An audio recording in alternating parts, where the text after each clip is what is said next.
orang Kristen harus mengerti iman secara benar dan kalau bisa sungguh-sungguh untuk mengerti. Karena kita bisa terjebak kepada iman yang bukan menyelamatkan. Nah, itu yang kita akan bahas sedikit mengenai, sudah beberapa kali dijelaskan mengenai iman, tapi ini nanti ditinjau dari segi apa ya. Salah satu contoh saya dengar dari Pak Esra Soru ya begini. Dia punya gereja itu hampir setiap hari minggu dia khotbah, dia tanya jawab, dia bikin apologetika, baru dia bikin drama-drama, misalnya Simon Kirene dia menjadi Simon, orang-orang bertanya dia jawab, jadi macam-macam metode khotbah, diskusi, dan ini sangat padat mereka punya acara. Ada orang tanya sama Pak Pendeta ini, bagaimana? Apakah gereja Anda punya iman yang menyelamatkan sudah 100%? Dia bilang, saya tidak yakin. 50% saya juga tidak yakin. Nah, maksudnya dia mau bilang begitu, karena tentu saja dia bisa pantau kan. Dia bilang, nah bagaimana kalau orang tidak pernah mendengar? Sedangkan yang sudah dibicarakan banyak hampir setiap saat, dia memantau, orang bertanya apakah 50%, dia masih ragu. Nah, itu yang dia maksudkan, bagaimana kalau kita tidak pernah diajarkan hal-hal yang sangat penting secara alkitabiah, termasuk iman ini.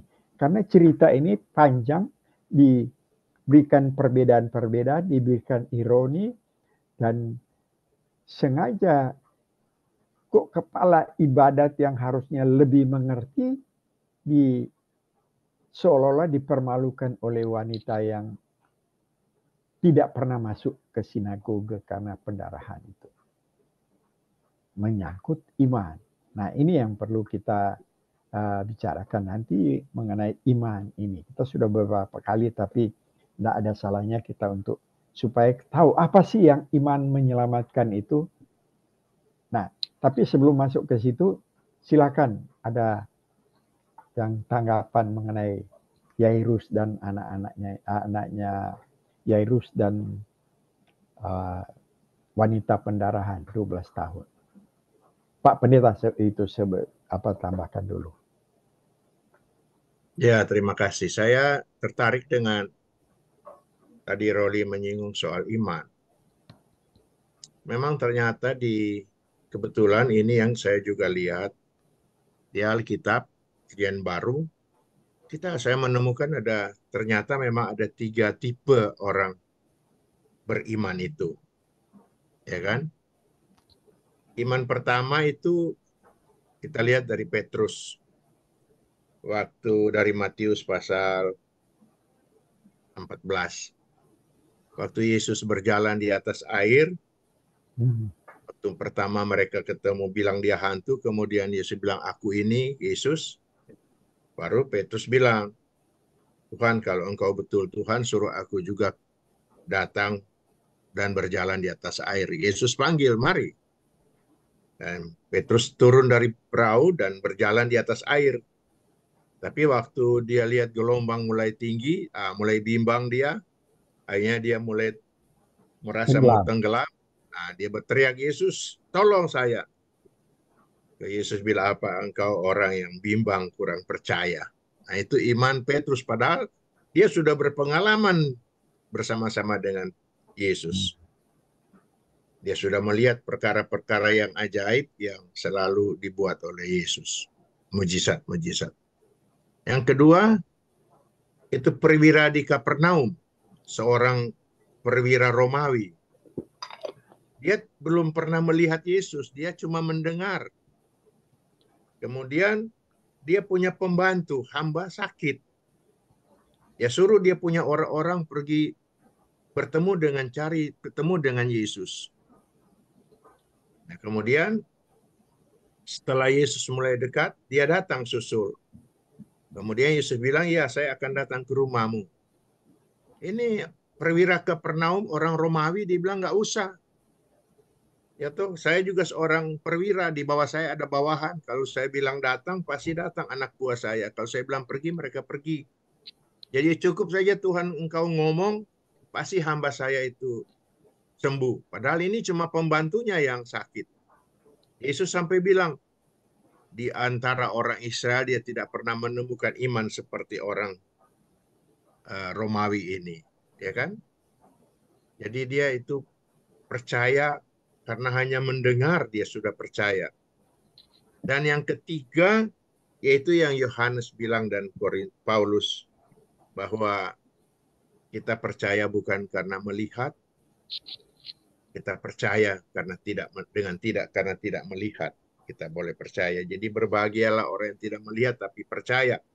Waktu Yesus bertemu dengan Thomas waktu itu dia katakan seperti itu. Dan juga oleh Paulus dia katakan kita hidup karena percaya bukan karena melihat dalam 2 Korintus 5. Jadi 3 versi iman ini menggambarkan bahwa kita sebagai orang percaya, kita memang bersyukur sekalipun kita tidak melihat secara fisik, tidak pernah mengalami secara fakta tentang Yesus, kita hanya dengan mendengarkan firman Tuhan, kita percaya, dan kita boleh mempunyai iman yang sungguh kepada Tuhan. Memang banyak godaan, banyak tantangan, banyak rintangan, tapi seperti juga kepada Jairus dibilang, percaya saja, maka engkau akan melihat sesuatu yang akan dia lakukan, yaitu dia membangkitkan anaknya. Dan begitu juga dengan sebaliknya dengan perempuan yang berdarah itu, ya toh, dia yakin, dia sangat percaya, ya, dia bukan orang yang bergaul dengan Yesus, dia bukan pemimpin agama seperti Jairus, tetapi dia percaya sekali, sekalipun dia hanya menjamah Yesus, pasti dia sembuh. Dan oleh sebab itu kita boleh bersyukur bahwa kita juga boleh memiliki iman yang bukan karena melihat, bukan juga seperti seorang perwira Romawi hanya mendengar, tetapi kita belajar juga tentang kebenaran firman Tuhan. Dalam Roma 10 kan dia katakan, jadi iman timbul dari pendengaran.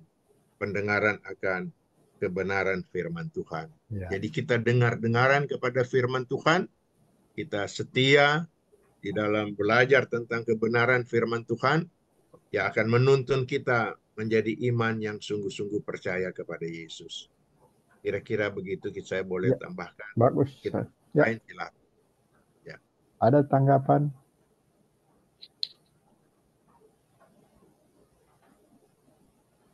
Mengenai cerita, mengenai iman, kita akan bahas sedikit. Ya, kalau saya baca tentang Yairus ini luar biasa ya, karena dia sebagai kepala sinagoga yang sangat terkenal. Artinya kalau dulu itu kan dia termasuk salah seorang pejabat tinggi kayaknya. Iya, betul. Jadi dia Ya. nah, pejabat tinggi. Tapi pada waktu dia berjumpa dengan Yesus, dia tersungkur. Jadi ini tersungkur, kalau orang bilang tersungkur itu artinya dia merendahkan diri serendah-rendahnya Betul. kalau tersungkur. Nah, karena dia sebagai seorang pejabat, mungkin kalau sekarang apalagi anaknya udah emergensi ya. Kalau sekarang itu pakai sirene, ambil mobil emergensi pakai sirene sampai tuh jalan harus diluruskan. Nah, ya Yairus ini bisa aja dia punya anak buahnya untuk membuka jalan supaya Yesus cepat sampai karena dia sudah dalam keadaan emergensi. Jadi, tapi di sini yang kita lihat betapa Yairus ini yang pertama-tama dia sudah merendahkan, artinya dia percaya dengan sungguh-sungguh ya akan kuasa Tuhan. Walaupun halangan, rintangan yang luar biasa, itu kalau kita bayangkan orang banyak berkerumun itu untuk lewat aja susah. Tapi Yairus tetap mengikut langkah Yesus.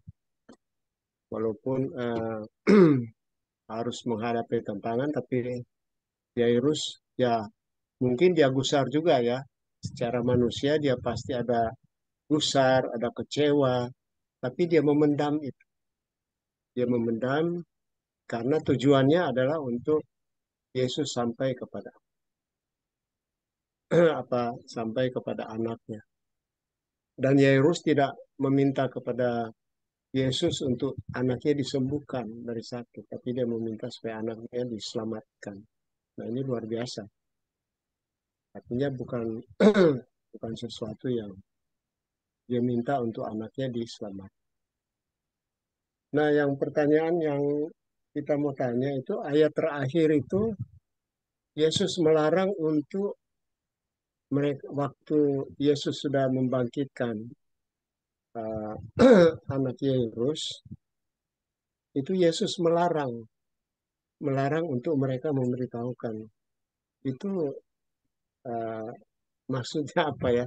Yesus kok melarang untuk orang-orang itu menyampaikan, memberitahukan kepada orang. Kira-kira apa? Itu aja. Terima kasih. Memang di beberapa tempat Yesus selalu melarang untuk menyampaikan ya.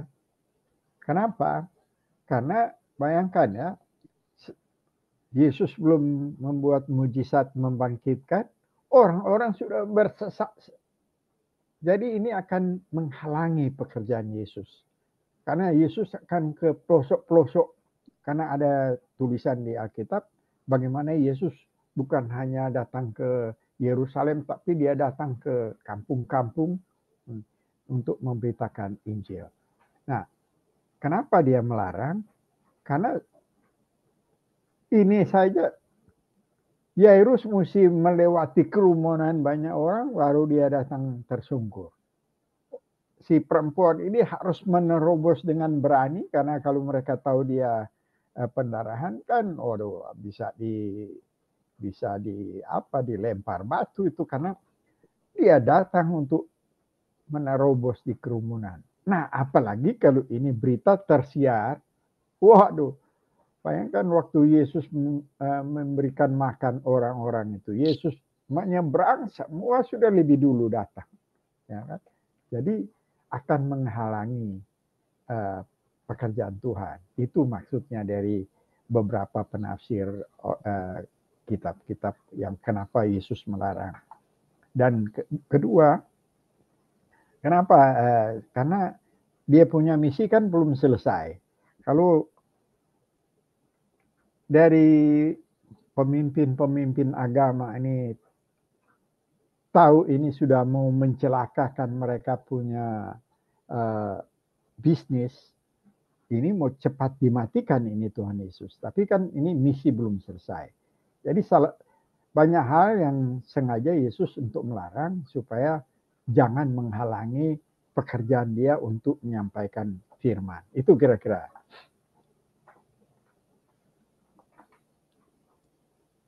Mungkin juga karena Yesus tidak mau, karena mereka kan berisik, ribut, Ya. mentertawakan, dan segala. Jadi pikir Yesus tentu tidak mau terganggu.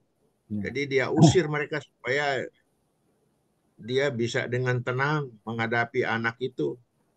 Diganggu daripada orang-orang yang ribut dan sudah banyak dan ribut. Wah, itu tidak menyenangkan. Tapi memang budaya waktu itu yang menangis itu bukan keluarga. Jadi Iya. spesial disewa untuk menangis. Itu budaya waktu itu. Ya, saya baca budaya mengenai itu. Rupanya orang-orang yang menangis itu ada khusus pekerjaan memang untuk menangis. Untuk supaya bikin suasana barangkali lebih syahdu atau sedih. Nah, itu yang Tuhan Yesus usir. Tapi di sini Markus mau tekankan bagaimana ada ironi di sini. Yang satu secara publik, yang satu secara private. Dan ini perbedaan-perbedaan dan persamaan ini untuk menunjukkan bagaimana itu iman yang dipuji oleh Tuhan. Nah, nanti untuk kita pelajaran bagaimana ini iman yang kita harus betul-betul mengerti supaya kita terhindar dari iman yang bukan iman menyelamatkan. Ada banyak contoh ya. Nah, itu yang kita akan seperti Pak Pendeta ada kasih 3 contoh itu.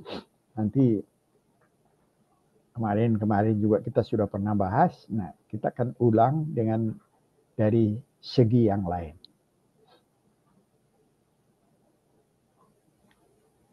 Oke, ada lagi tanggapan yang lain? Ini ada yang bertanya. Yairus itu anaknya umur 12 tahun. Ya. Kemudian wanita yang menderita penyakit pendarahan udah 12 tahun. Apa ada hubungan? Ada. Jadi Markus itu dan hampir banyak perjanjian terutama Yohanes itu memang di zaman itu angka itu ada artinya. Ya.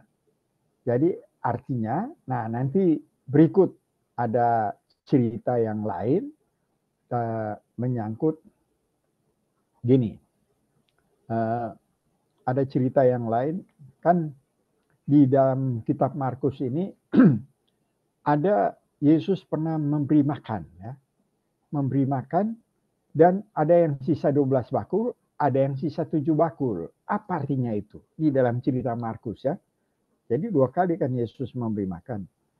Sisa 12 bakul dan sisa 7. Nah, itu apa maksudnya? Nah, itu yang nanti kita akan bahas di berikut supaya bisa mengerti itu cerita ya. Karena kalau saya baca ya, kita akan sulit mengerti kalau nggak tahu dia punya alur cerita yang mau dimaksudkan oleh Markus. Ya tentu saja perlu dibongkar ya bagaimana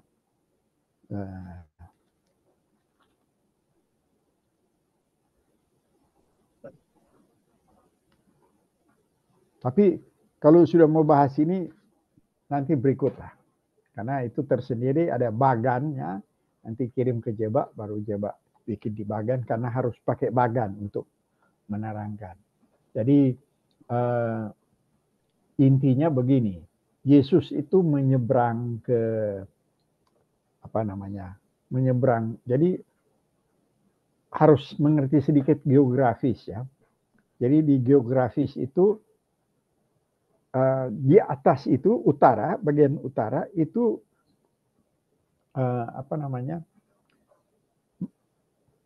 di bagian bawah itu Yudea. Nah, nanti di antara utara dan selatan ada Samaria. Kemudian di utara itu ada danau Galilea. Nah, di sebelah barat dengan timur beda ini. Nah, nanti ada penyeberangan 3 kali. Apa maksudnya? Nah, itu nanti akan dijelaskan yang sisa 7 bakul dan 12 bakul. Nanti berikut supaya lebih menarik ceritanya. Jadi 12 itu ada angka yang ada artinya untuk di Markus ya.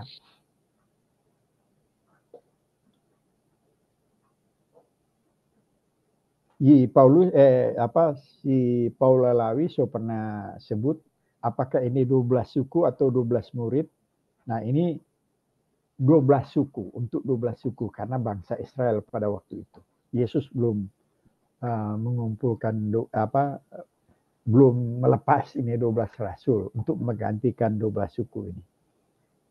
Jadi kenapa untuk Israel? Nah, itu kita akan bahas nanti berikut. Jadi ini Markus ini punya cerita hebat-hebat sebenarnya. Mau tanya lagi. Itu waktu Yesus diketemukan oleh waktu Yairus datang bersungkur pada Yesus, tapi dalam perjalanan itu terhalang ya oleh seorang wanita dan menunda untuk bisa sampai ke rumah Yairus. Apakah ini memang sudah rancangan Tuhan untuk menguji iman dari Yairus atau bagaimana ya? Tapi Karena ya setelah kita melihat dia punya rangkaian ini, kelihatannya, oh ini luar biasa, memang sudah direncanakan oleh Tuhan. Tapi ya itulah kedaulatan Allah ya, tidak dijelaskan di sini. Tapi kok bisa begitu ya? Untuk membandingkan seorang yang wanita yang dianggap terpinggirkan, yang unclean, tidak najis, membandingkan dengan kepala ibadat. Nah, itu luar biasa ini cerita sih sebenarnya. Soalnya ada yang mengatur cerita, apa namanya, sutradara, sehingga luar biasa itu cerita. Tapi kalau kita nggak ngerti sandwich ini, susah kita, ya kan, harus pakai sandwich baru betul-betul baru kita tahu dia punya luar biasanya.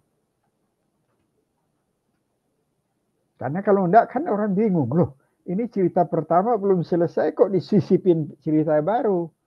Akhirnya tutup lagi cerita yang lama. Nah, ini kan, nah tapi kalau tahu artinya, nah itu makin, karena di dalam Markus ini ada 9. Satu kita sudah bahas mengenai Tuhan mengutuk pohon ara, yang kedua ini mengenai Yairus.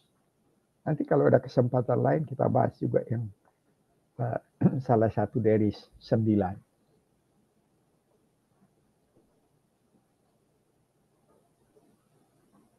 Memang yang ya, silakan Pak. Yang ditekankan juga di sini Alkitab menceritakan untuk mencapai tujuan, sekalipun dia percaya, itu memang ada usaha, ada sesuatu pergumulan. Bayangin dia mesti menerobos orang banyak. Mungkin kalau orang lain mungkin berpikir, sudahlah, begitu susah untuk mencapai itu, mau pergi jama itu jubah Yesus. Begitu juga si Jairus, dia juga harus berdesak-desakan. Ya, itu merupakan cerita tentang tantangan. Nah, tetapi betul-betul betapa luar biasa mereka tidak memperdulikan tantangan itu, tetap mereka berusaha sehingga tercapai, sehingga antara usaha dan percaya itu menyatu, dan mereka melihat bukti bahwa Yesus sungguh justru juga memperhatikan mereka. Yesus merasa, wah ini siapa yang ada menjamah dia, karena dia merasa ada kuasa yang hilang dari dia. Ya. Begitu juga dengan Jairus, dia bersyukur karena dengan dia tersungkur, ya, kalau dalam terjemahan baru dibilang sujud di kaki Yesus, ya, dia menyerah, pasrah. Dia sudah sampai di tujuan, terserah Yesus mau bikin apa, pasrah, bukti sebagai takluk, menyerah tanpa syarat, sekalipun dia seorang pemimpin agama, tahu tentang Taurat dengan luar biasa, tapi berhadapan dengan Yesus dia betul-betul takluk. Dia tahu bahwa tinggal terserah Yesus mau jawab atau tidak, yang penting dia percaya. Itu luar biasa. Ya, jadi memang Injil ini bagaimana Tuhan Yesus sudah letakkan dasar ya. Nah, tapi apa yang Tuhan Yesus letakkan dasar di 4 Injil ini, Tuhan Yesus masih merasa perlu untuk memberitakan kepada rasul-rasul untuk lebih menjelaskan apa dasar-dasar ini. Jadi untuk mendetailkan. Belum cukup dengan para rasul yang ada, Yesus mengambil Paulus untuk dipakai oleh Tuhan dan dibimbing langsung oleh Tuhan secara privat dan menerangkan bagaimana dasar-dasar ini secara lebih detail. Nah, ini yang kira-kira, karena kalau kita berhenti di Injil, ini iman belum terlalu di breakdown ya. Jadi ini akan di breakdown di para rasul supaya ternyata harus begitu. Nah, itu. Oke, ada lagi yang Makanya di 1 Pia juga Paulus disebut sebagai bapak gereja karena dia yang mengatur ya. aturan-aturan.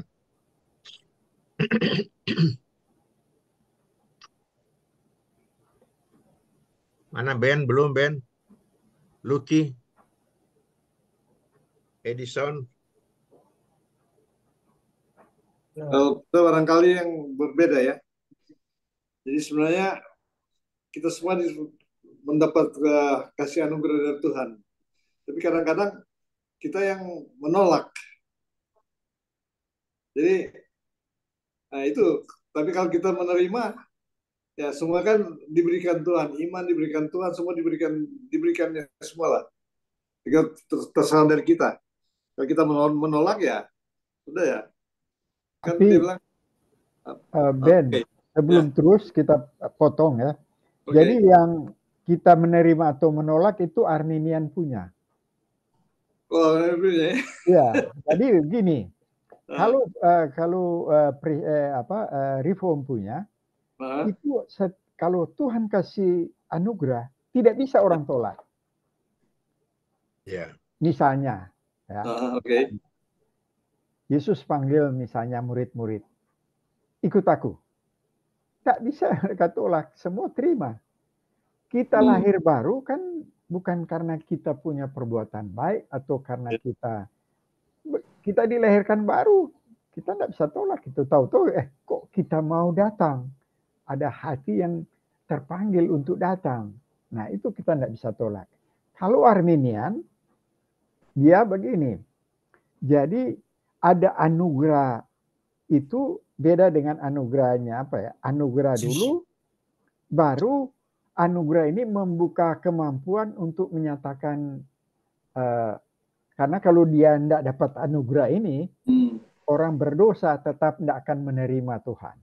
Karena sampai kapanpun tidak bisa. Nah, oleh karena itu Arminian bilang kasih anugerah ini, prevenient grace dulu, baru dia bisa memilih. Dia pilih iya atau tolak. Nah, ini dalam Alkitab ini banyak sekali bukti yang mana semua yang mendapatkan anugerah itu tidak bisa ditolak. Karena Tuhan sudah pilih sebelum dunia dijadikan.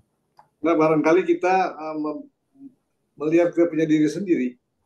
Karena segala sesuatu itu kayaknya sudah dituntun begitu. Jadi, tapi barangkali kita salah. Kita kan terus coba connecting the dot dengan orang-orang yang tidak percaya.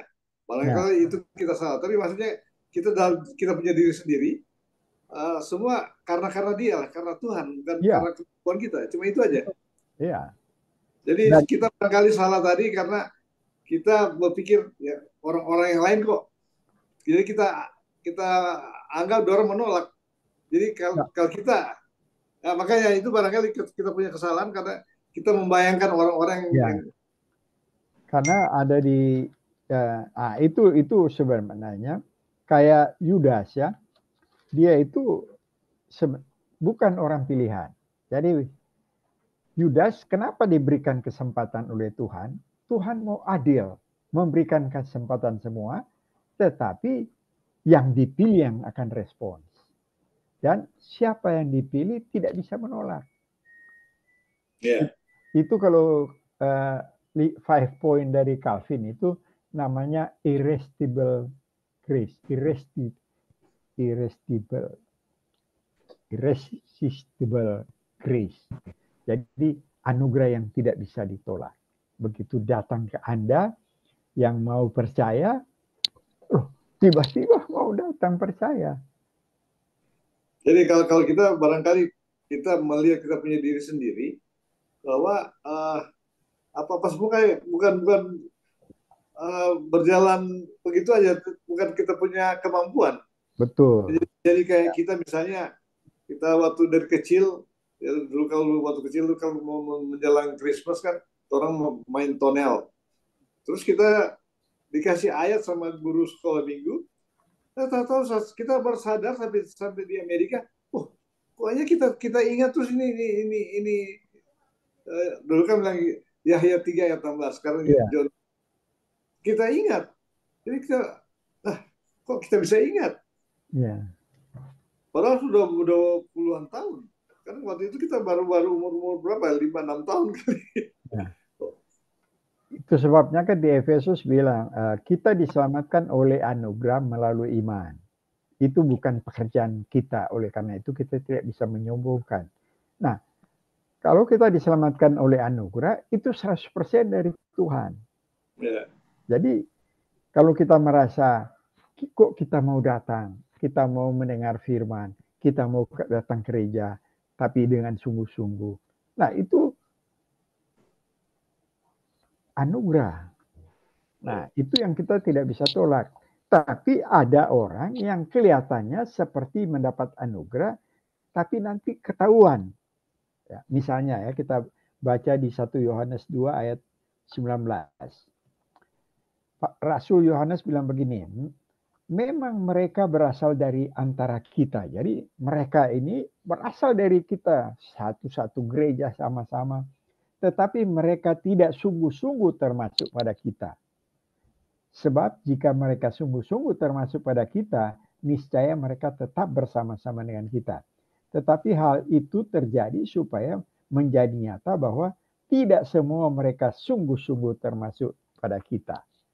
Jadi yang tidak sungguh-sungguh itu sebenarnya bukan orang yang dipilih, bukan mendapatkan anugerah. Nah, itu yang itu sebabnya kan Tuhan Yesus bilang di Matius 13. Kerajaan Allah ini ada yang menanam gandum, si iblis menanam lalang.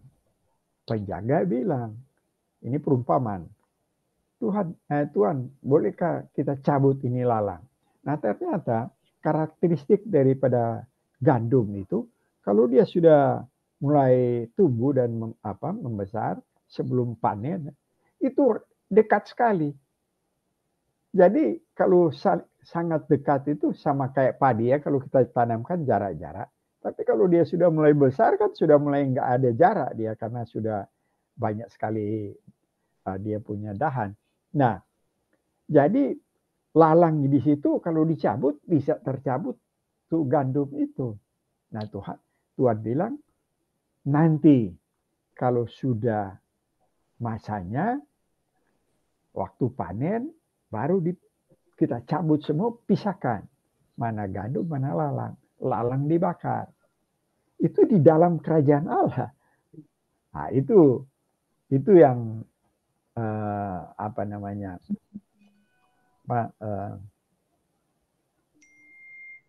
yang Tuhan Yesus gambarkan. Nah, itu yang Yohanes bilang. Mereka memang berasal dari antara kita, tetapi mereka tidak sungguh-sungguh. Karena kalau mereka sungguh-sungguh, mereka tetap berada dalam kita.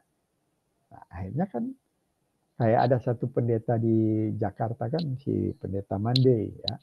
Pendeta Mandei karena dia kecewa dengan istrinya.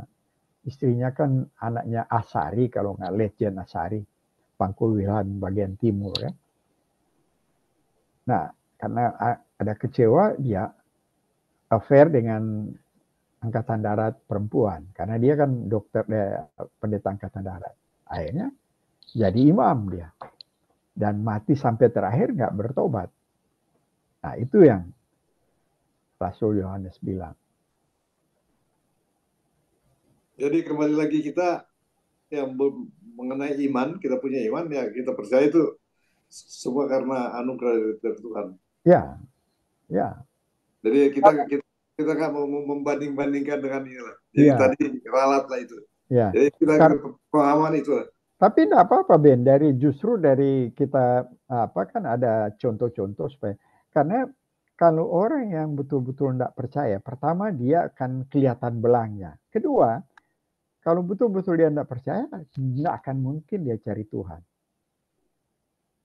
Ya. Oke, thank you.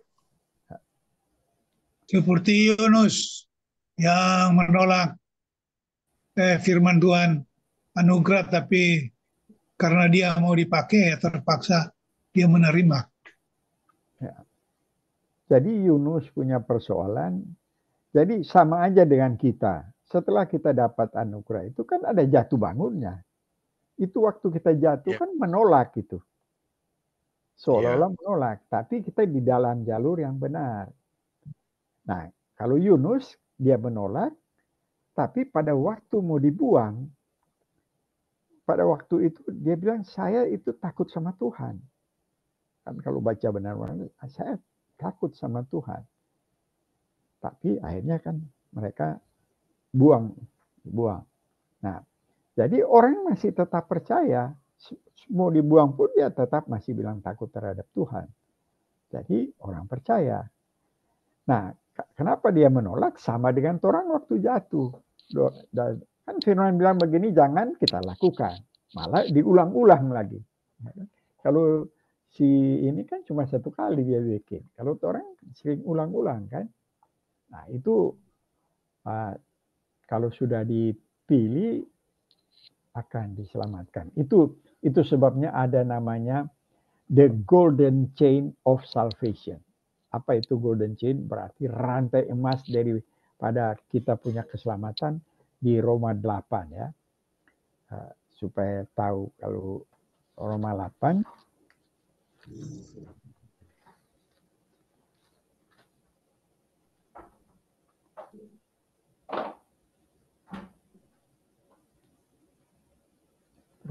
ayat 30. Dan mereka yang harusnya telah lebih bagus ya. Dan mereka yang telah ditentukannya dari semula. Jadi kan sudah dipilih dari semula sebelum dunia dijadikan. Mereka itu juga dipanggilnya, diberitakan firman. Dan mereka yang dipanggilnya, mereka itu juga dibenarkannya. Dibenarkan melalui karya salib. Dan mereka yang dibenarkannya, mereka itu juga dimuliakan. Jadi rangkaian ini tidak ada yang putus kan. Sampai kita dimuliakan. Nah, itu. Cuma ya perlu kita hati-hati di sini. Nah ini. Ini rangkaiannya itu kita akan dimuliakan. Kalau cuma yang perlu hati-hati di sini, lain kali kan orang langsung stop di satu titik, sehingga, nah ini yang akan berbahaya. Misalnya menyangkut iman. Kalau kita tidak mengerti iman, kita beriman kepada bukan yang menyelamatkan. Nah, bagaimana tuh iman yang menyelamatkan? Itu sebenarnya kenapa misalnya kita mau datang belajar, mau banyak mendengar, karena ini dorongan. Nah, itu nanti sebentar kita bicarakan. Dorongan dari dalam yang kita tidak sadar.